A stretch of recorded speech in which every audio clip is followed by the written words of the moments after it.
Welcome to week 8. I'm so excited that we are over halfway through the semester and it just keeps getting better. So this week we are going to continue that rhetorical conversation, a rhetorical communication, and we're going to focus on arguments. The last few weeks, just to kind of recap and just to remind you of what you have learned already, with the synthesis, we talked about a specific topic and we were learning how to see different perspectives and to research different perspectives of a given topic.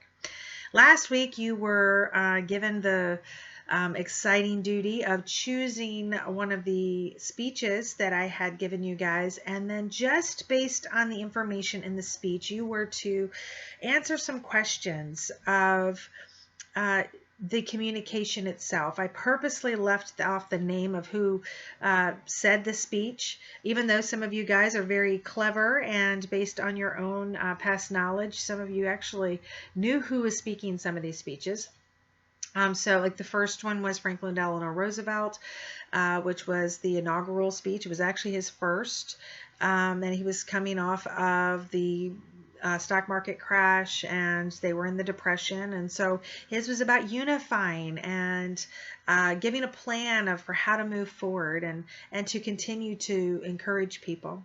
The second speech was Susan B. Anthony, and I thought that first few lines of that she was arrested for voting and really speaking into minorities, women, and she even spoke about the Black community and really having those constitutional rights about being able to vote, and just really how inspiring that was. The third one was Martin Luther King Jr., and that speech was actually given the night before he was assassinated. And again, just that encouraging tone of really unifying during such a troubled time in our United States history. The fourth speech, which I was very surprised that overwhelmingly that one was chosen more often than any of the others, was Patton, General Patton, and it was one of the battles that they were getting ready to go in. It was during World War II, and really trying to encourage these men that were laying their lives on the line for freedom, and to really get them psyched and get them into a successful headspace, because especially when you're putting your life on the line, I can just imagine all the different emotions that we're going through, and how each of these people were using their words to encourage, to unite, to maybe convict, to remind, to educate, and just the power of the phrasing of what they had to say. And that those words, these are famous speeches. People still read them today. Point made, you just read some. And they're still powerful today. In the first speech, the only thing that we have to fear is fear itself. And how often have we heard that? And that speech was in 1933. And those words, do you think that he had any idea that 80 years later, 90 years later, we're still reading his words and those phrases and certain things that some of these people say, we still say today, and we use them as evidence. Isn't that crazy? Communication, the power of words. We can unite, we can build up, or we can tear down, we can separate.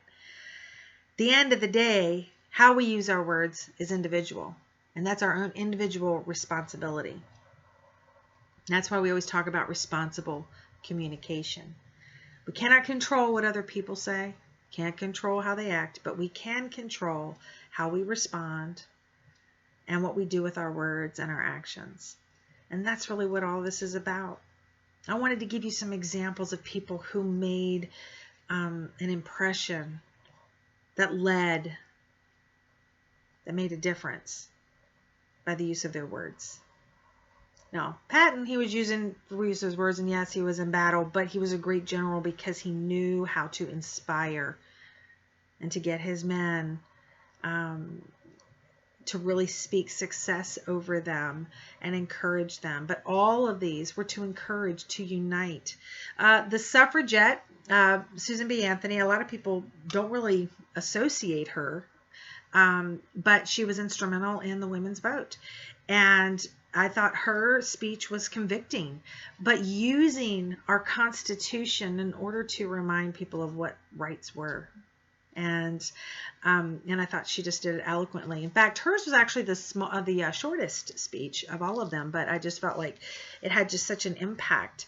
But each one of these, Martin Luther King, it was really hard to choose one from him because he was just such a great orator and such a man of unity and encouragement, and just knew how to use his communication in order to unite a country and to really to inspire us to be better.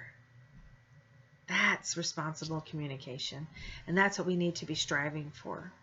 And so this week, what we're going to be doing, going on the same lines of responsible communication, I thought it would be a great idea that as we are looking closer into arguments, that we use what's practical right now, and we're in the middle of a presidential election, and with two distinct sides, which meets our criteria of an argument, which you have to have two distinct perspectives on a given topic. So this week, you guys in your discussion board, you are to choose 5 of these topics that they have different perspectives on, and you're to research them. And when I say research them, it is research them into truths. What they're claiming, do their past performances, do their past actions support what they're saying? If they're saying they've been doing something, or have they really been doing it? If they're accusing someone else of not doing something, is that accurate? Or is it they're using their verbal ellipsis and they're changing content? And so I think that this will be very telling. And I do want to talk a little bit about this right now. And because one of the biggest, I don't want to say complaints, but it is, I guess, is that where do we go? Where do we look for, you're constantly talking about us about finding truth, and yes, we need to find it. And I think this day and age, more than ever, you actually have more resources, especially in the age of technology where everything is videotaped.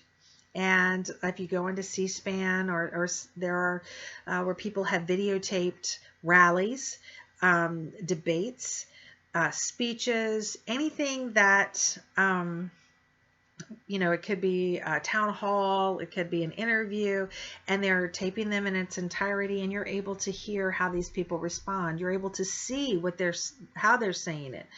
Are they believable? Do they have the evidence there? And the reason that these become so important is because that's one of the talking points a lot of times. Well, you said da-da-da-da. And that can play out one of two ways. One, it could be a sound bite. And did they catch the full content and context of what was being said? Or they could say, well, I never said anything like that. But then you find out that they had. And you can research this easily. If someone is saying, well, you are a failure at fill in the blank because you never did anything. Well, all of that's public knowledge, especially if you are in a public office, be it Senate, Vice President, or President. All of that's public knowledge. How they vote. Were they present when they voted? That's huge too. So what legislation did they author? What legislation did they pass? When did they pass it? All of that is public record, and you can look at that. So the public record would be definitely on .gov. Now, in order to find out stances for each one of the candidates, go on their specific website. Make sure it is the Republican or Democrat, because those are the two parties that I want you to do. I know there's independents, but let's just be real. The only two that are really matter in any race in the 21st century right now is Republican and Democrat. So I want you to hang with those two. But you go to their website and they will list out not only what their talking points are, but hopefully will give information, and to give some type of background information on them. But again, definitely their talking points is what you're wanting to do. What you're needing to do for this week's discussion board is that you are going to choose 5 topics. and you're going to research 5 topics. You will write an argument for me, but you will only choose one of those topics.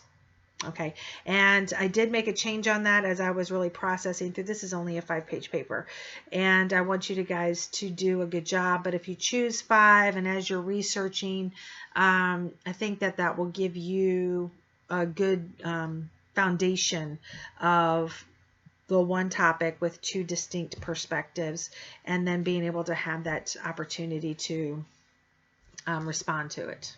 Okay, so without further ado, we're going to go ahead and jump into the chapter to really look into this a little bit further. Now, one thing that I have been very consistent on is really how do we view the information, that either through the synthesis, even through the discussion boards last week with the speeches, and then definitely with this week.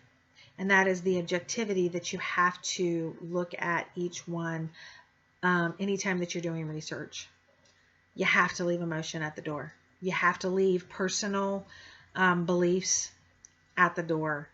And you have to allow the evidence and their rhetoric stand on their own, just like those speeches. But you're taking it a step farther. You're not just listening to what they're saying. You're now researching for truths. Are they pandering? Are they saying things in order to gain likability, but then have no intent on following through, which is pandering? Or do they say what they're going to do? We have to leave emotion at the door. The name calling has to be left at the door. We know, and we're going to talk about it in this chapter, that name calling really turns people off, and also really gets in the way of us understanding and finding what the truth is. And right now, more than ever, because I've lived a lot longer than you guys, I have never seen such a volatile campaign in my life.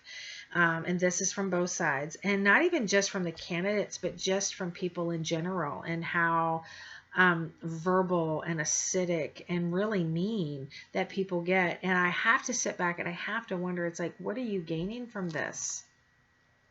When you insult somebody, your conversation ends. And I'm not going to engage. I'm just going to sit there and look at you, and then I'm going to do what I want to do. And that's usually what most people do. Think about how you were as a teenager.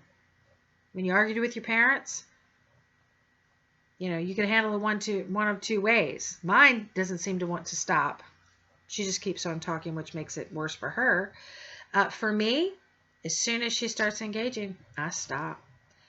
And any hope of me changing my mind ended the moment that she continued to engage. So think about how we're responding. And really, when we're seeing that, does that turn people off? And does it really give you the opposite of your intended effect? Remember, even though this week we're doing arguments and you're writing based on someone else's arguments, there will be times where you are going to have to, you will be the person that will have to give your side and argue your point. That just happens at a family barbecue. It happens all the time. And we get in these discussions. Can you substantiate why you believe what you believe? With fact, not just, well, that person lies. Okay, what did they lie about? Where's the evidence that this person really lied? Well, this person is a pedophile. Okay, where's the evidence for that? Do you know what I'm saying? So it's just people throwing things around, and I've heard so much, and I've even heard from some of you guys where people are like, yeah, they call such and such a liar, but I've not really seen where they've lied. That's a great question. That's a great question. If somebody is spewing and saying things about someone, is it factual or not? And so that's why the research piece of this becomes so instrumental. Okay. All right. So arguments. I'm on page 89. A couple things that I wanted to pull out. I loved how they phrased a couple things here. Arguments aren't not polarizing or hostile by nature. Not when offered by people genuinely more interested in generating light than heat. I'm just going to say that again because I just love that. Arguments aren't polarizing or hostile by nature, not when offered by people genuinely more interested in generating light than heat, which means they want to gain more knowledge rather than just to get into a fight. And I do want to say that arguments aren't about fistfights. Arguments are just you're over the coffee table, you're at the kitchen table eating dinner, and you're having conversation, and you can agree or disagree with whomever you're eating dinner with. And it just means, I've left conversations and said, we're just going to have to agree to disagree. Doesn't mean I dislike you. I don't agree with you, but it doesn't mean I'm not going to hang out with you anymore or love you any less or like you any less. We just agree to disagree. Arguments should make us smarter and better able to deal with problems in the world. Arguments have two sides, which means there's two perspectives, two distinct perspectives. And you are doing yourself a disservice if you are not looking at the other person's viewpoint.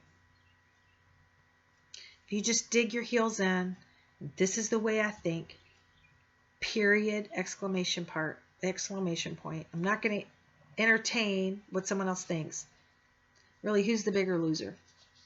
And I'm not saying loser like loser person, but you lost out on an opportunity to enlighten yourself and to gain more knowledge. Now, once you've received that knowledge and you've heard the other viewpoint, and if you still have the same stance, then you're better off for it because now you have evidence. Just because you're looking at someone else's other perspective doesn't necessarily mean you're going to change your mind, by the way.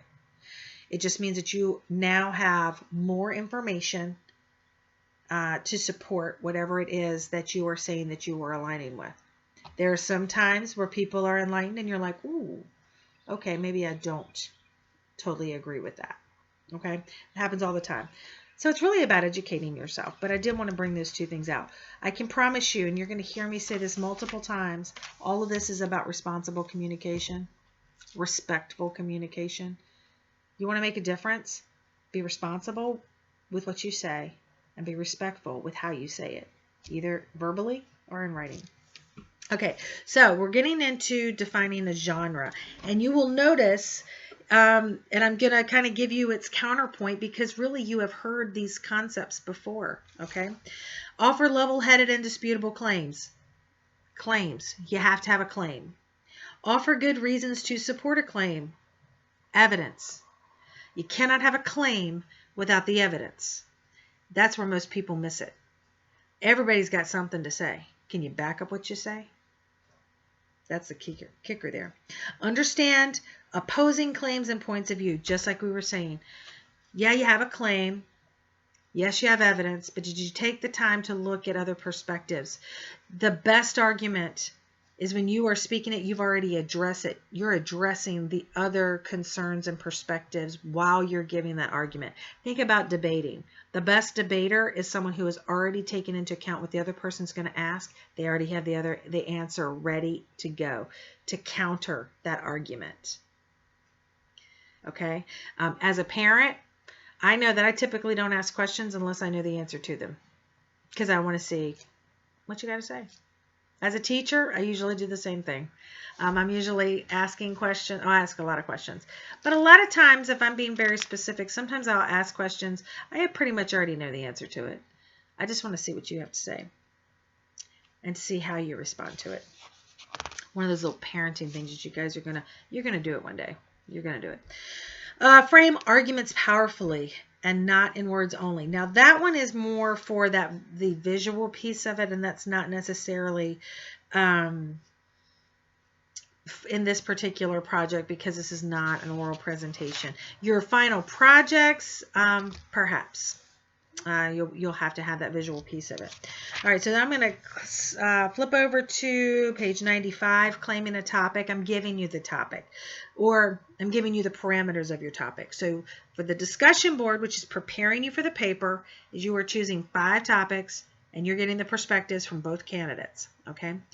From the 5, you're going to choose one to write on for your paper, okay? And so and that's what you will do for this week. So make sure that you are engaged with that topic. Again, emotion has to stay at the door. You need to look at this objectively, okay? And this really kind of gives you some things to look at. So I'm going to unpack some of this. State a preliminary claim, if only for yourself. That's just kind of getting your feet wet and getting you in a direction. Qualify your claim to make it reasonable. This is more on the thesis statement, and then I've talked about, and the reason I kind of highlighted this one is just to kind of reiterate. Remember that you have to have a thesis statement. What is the reader going to read about? But you have to allow yourself, through the process of research, sometimes you have to revisit your thesis statement to make sure it encompasses everything in your paper. And sometimes you have to modify it, and that's okay. The bad thing is if you never go back to it, and then let's say your research takes you in a totally different direction and your thesis has nothing to do with your paper, you have confused your reader. And if you have confused your reader, what have you done? Oh, you failed in that form of communication. Okay, so everything has to jive, everything has to work cohesively in that paper. Okay, page 96. Examine your core assumptions. Assumptions are the principles and values upon which we build our beliefs and actions. You want to know that. Expect to spend a paragraph defending any assumptions your readers might find questionable or controversial. So it just gives you some examples of claims and assumptions. Again, kind of going back, you are anticipating what some of those views are. And then you are giving answers to that. Okay. Imagining your audience. If you are actually speaking and let's say you're going into politics or you're speaking somewhere, you have to take your audience into consideration. And we talked about this, especially with rhetorical analysis. Sometimes these really play together. With rhetorical analysis, there's intent of what you're trying to communicate, which means sometimes you're going to know who your audience is before you really know what you're going to talk about. Or you may have an idea what you're going to talk about, but you're going to shift how you're going to talk about it depending upon who's sitting in front of you. And so those things they really go hand in hand, and you have to be very mindful of that. Consider and control your ethos. Ethos is the credibility of whomever is speaking. To me, ethos really is not just with whomever is speaking, but also the ethos of the material as well, and the credibility of the material. So it says, people who study persuasion describe the identity that writers create for themselves within the argument as their ethos. There's kind of a key word there. It says that they're creating. Again, sometimes it really takes us to take that next step. You know, is this person just really good at public speaking, or do they really have something valid and solid to bring to the table? And a lot of times how we're communicating that, if we communicate it really well, people are like, oh, this person knows everything, but it just may be a personal opinion. But the reason I'm bringing that to your attention is beware of that. Sometimes people use that strategy of being kind of condescending and know-it-all. My personal experience, it turns people off if you come across that way. Most readers at least claim to prefer writers who seem reasonable, knowledgeable, and fair, neither insulting those who disagree with them or making those who share their views embarrassed to have them on their side. People don't like that. And I've even seen this in like news talk shows where the commentator, it insults the audience. I think Hillary Clinton, basically, when she called a whole sect of people deplorable, people didn't forget that. She lost an election. When you insult your viewer, when you're insulting people that you really need their support, it never ends well. And that's why it is so important of how you're communicating, and make sure that you're respectful to the audience, regardless if they're seeing your viewpoint or not. Ethos may change from paper to paper, audience to audience. You can shape your ethos by adjusting the style, tone, and vocabulary of your argument. For instance, contractions can make you seem friendly. You're not using contractions because this is high style writing. That's one of the reasons I was leery of whether or not I wanted to read that out or not. An impressive vocabulary suggests that you're smart or maybe just pompous. Lots of name dropping makes you seem plugged in. You may have to write several drafts to find a suitable ethos for that particular argument. How are you coming across? How do you want to be seen? And yes, vocabulary is one. And then how are you communicating that information? Consider self-imposed limits. Consider the worlds of your readers. Again, the perspective of whomever you're speaking to. I get so tickled, especially with people who are in Hollywood, and especially during the pandemic, and we're all in this together. And yeah, you have like $1 zillion, and I just lost my job, and I'm happy that you feel like we're in this together while you're on your yacht, and I'm trying to make ends meet. Were they really putting themselves in someone else's shoes? Was that really effective? Everybody I've ever talked to, it's really kind of insulting. And the people that are doing that, honestly, I've stopped watching and investing in movies from certain people that I just want to watch a movie. I don't care about your political ideology, and I don't care about a lot of this other stuff. I just want to see you do a movie. But if they start doing that where they pretend that they understand me and they really don't, and then I don't know, it just turns me off. And so I'm just that stubborn person that will stop watching because I'm not going to invest in your $1 million house. So anyway, all right, so gathering materials. Now this is logos. This is so important, and especially with the credibility. We talked about this a little bit earlier, cspan.gov, responsible places that you could go where you're finding specific facts. Yes, you need to go to their websites. Yes, you need to hear from the horse's mouth, as it were. And that's what I'm saying. Go to like the Republican website and the Democratic, the ones that are sponsored by that person, not someone else who creates like blogs or thing I keep thinking about is like Facebook pages. It's usually like someone is creating a page for someone else, but that other person really isn't involved in that page. Be very careful. Who is the author of, who's the creator of some of these website sources? So you do need to look into that. List your reasons. This is something that you've already done. We've talked about that usually in the at the beginning process where you're writing things down and you're trying to really get your thoughts together and where to research. Group the arguments that support your position. I would say grouping them, how are we organizing them? But that's usually the baby step or that first step. And you're doing that this week through your discussion boards. Assemble your evidence. Gather examples, illustrations, quotations, and numbers to support each main topic. Keeping track of all the I can't even say the word tonight. Keeping track of all of your bibliographical information. Okay. You need a works cited page, and you need in-text citations.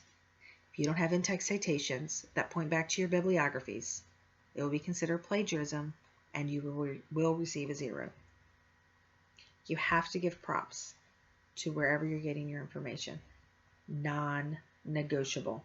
And the reason I really want to make sure you understand that is because also it was saying if you aren't required to document an argument, you need to just omit that. Anything that you do in college better be documented with in-text citations. And I need for you to hear that, and I need you to notate accordingly on that. Okay? Non-negotiable. In-text citations, and you have to have a works cited page that has the bibliographies that will match up to all of your in-text citations. Cull the best quotations. Here we go with that topic on using quotes. So I'm going to say it again. Every time that you're thinking about using a direct quote, you have to ask yourself, is this significant? What is significant about this quote? Why is it that I should use this direct quote rather than paraphrase it? If you look at it, I would say about 80%, 80 to 90% of everything that you want to direct quote, you probably could paraphrase it. Now, there's certain things sometimes, kind of going back to that FDR speech when he was saying, the only thing we have to fear is fear itself. That is a popular quote. You can't change that one around and you can't paraphrase it. And you're making it, and it's significant. You're making a point with it. That's significance. This is the other piece of you using it to determine whether it's significant or not. If I use a direct quote, I have to qualify it. I have to say why I'm using it. You can't just drop a direct quote and then keep on with your merry self. You have to say, why is this significant? Why are you using this quote? Okay. Now, for in-text citation, remember that as soon as even if you mention who said the quote, after the quote, you have to have an in-text citation, non-negotiable. Okay, so do not forget that. All right. Again, you're using quotes sparingly.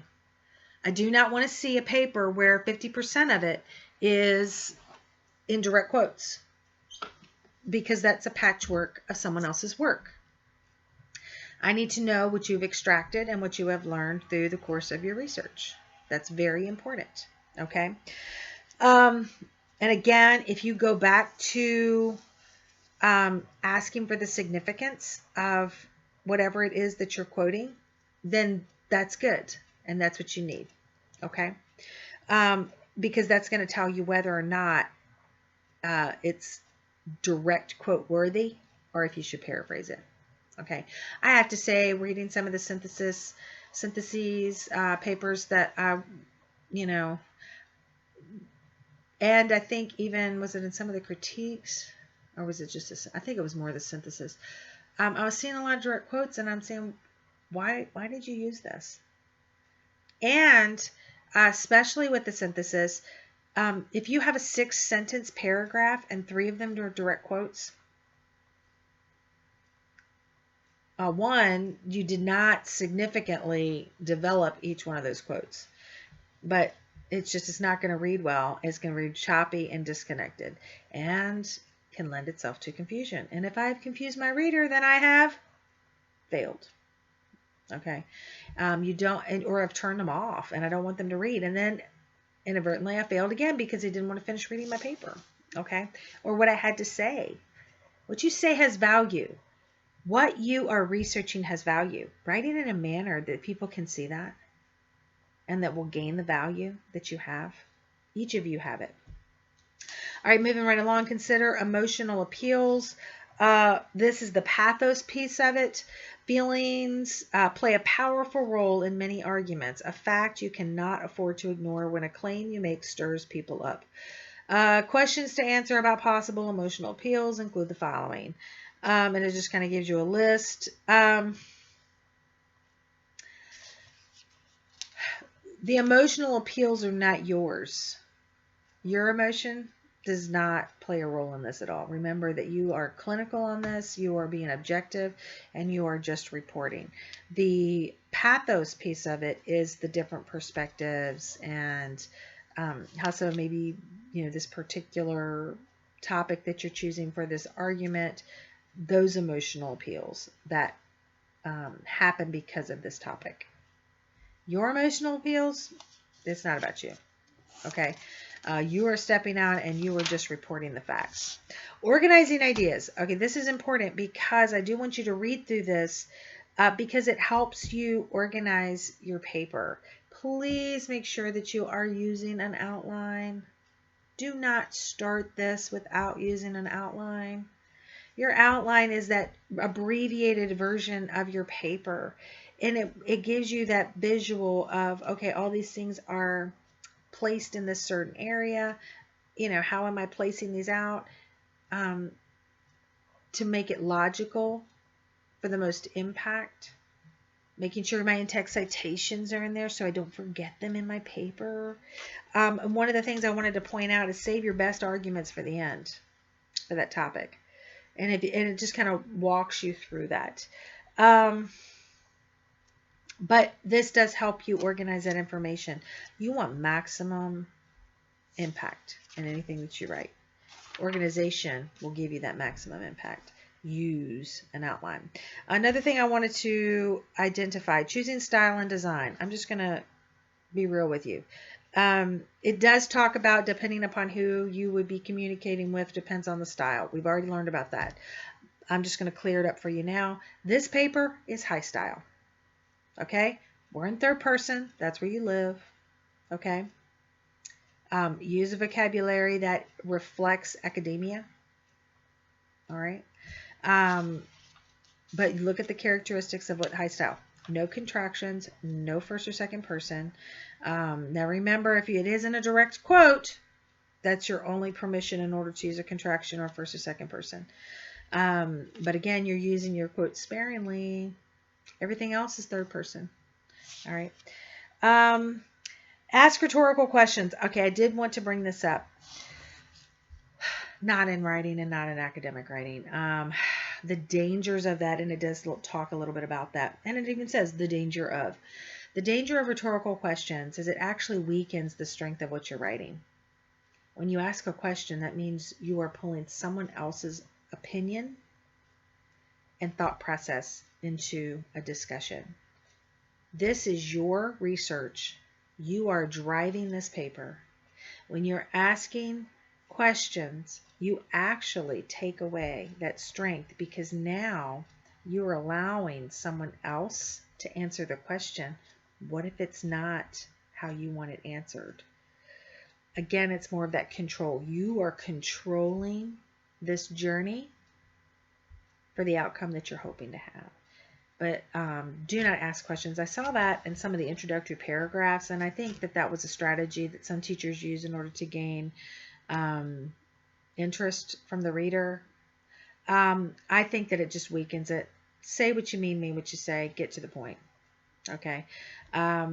Really, when you read a bunch of questions, to me, it doesn't sound as though you really know what you're talking about. You're reaching. How would you feel if... what if I don't feel that way? And honestly, it doesn't read well. So just be really careful with that. In fact, avoid them. Avoid them. You want to keep your argument strong. Questions weaken the writing. Take control. It will take the control out of your hands if you do that. So you want to be in control of that environment that you're creating through your paper. Okay. Use images and design to make a point. Now, obviously, we're not using pictures on this one. This is not a oral report or anything like that. However, this is going back to the ellipsis and the responsibility of that. And people take things out of context all the time. We've all seen the picture of, I don't know, there was one circulating on Facebook with the little baby and it had this boot. And I'm like, oh my gosh, who would put the boot on a child's head? Come to find out, when you got to the bigger frame, it was the baby was holding the shoe and had it on their head. We could take it into more serious about the high school student that went to Washington, D.C. and the elder for one of the tribes. It looked as though that the kid was being disrespectful to him. And then when you see different angles of what had actually happened, it was that man actually confronted that child or that teenager and was trying to evoke a negative response.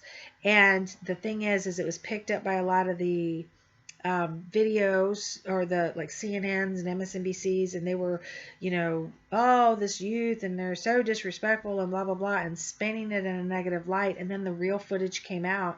The teenager actually sued the news stations and won big time because of defamation of character and is it slander? I think it's slander when they're saying like negative stuff. I'm not a law person, so don't hold me to that one. But the moral of the story is they took it out of context. They, because this kid, he couldn't even go back to school. He was having death threats because of how somebody irresponsibly communicated a story. And in the end, the kid had justice, but still, is there a lot of damage that's done there? And the bigger picture is, how much did that, how, with that incident confirming how different news stations are not actually being honest? And did it hurt the credibility of the news organization and the reporters? You know, and if people are still watching those reporters, if those reporters still have their jobs, what does it say about that news organization? You know, so just be very, very careful with that. And that's why I was saying, if you're going to use videos, which is fine, if you're going to go like to a C-SPAN or something that's like a complete footage of a specific situation, where it's been unedited, that's okay. But, you know, just make sure that you are notating that in there. But watch it in its entirety and make sure that it hasn't been edited to where someone has taken liberty and took out information that really changed the content and context and intent of what was trying to be communicated. And again, we are always striving for responsible communication, respectful communication, as we have had examples of. You want to make a difference, you're not going to make it being rude. Okay, so there's an example of what an argument paper looks like. Of course, this is a really long paper. I'm only looking for 5 pages. It does have to have in-text citations, and it does have to have a works cited page. Okay, and we'll talk more about this in class. Please do not wait till the last minute to do your discussion boards. It's a lot of work, you know, and you owe it to yourself. This is not just an assignment for Professor Waters' class. This is a life skill. And you guys will be voting. And honestly, if you do your homework correctly, you are going to either confirm what you are already thinking, or maybe you're getting a different perspective, so you can vote in a more informed manner. And that's just being responsible. Again, you cannot control what other people are saying. You can't control some of these reporters, and that's really unfortunate. That we should be able to watch the news and get something that's accurate. But what we can control is how we respond. Do we respond in a respectful manner, in a manner that says that we've done our homework? That's what's important, you know? And making those informed decisions based on research and based on fact, not someone else's conjecture. So I hope this was helpful this evening. You guys be blessed, and I will see you in class.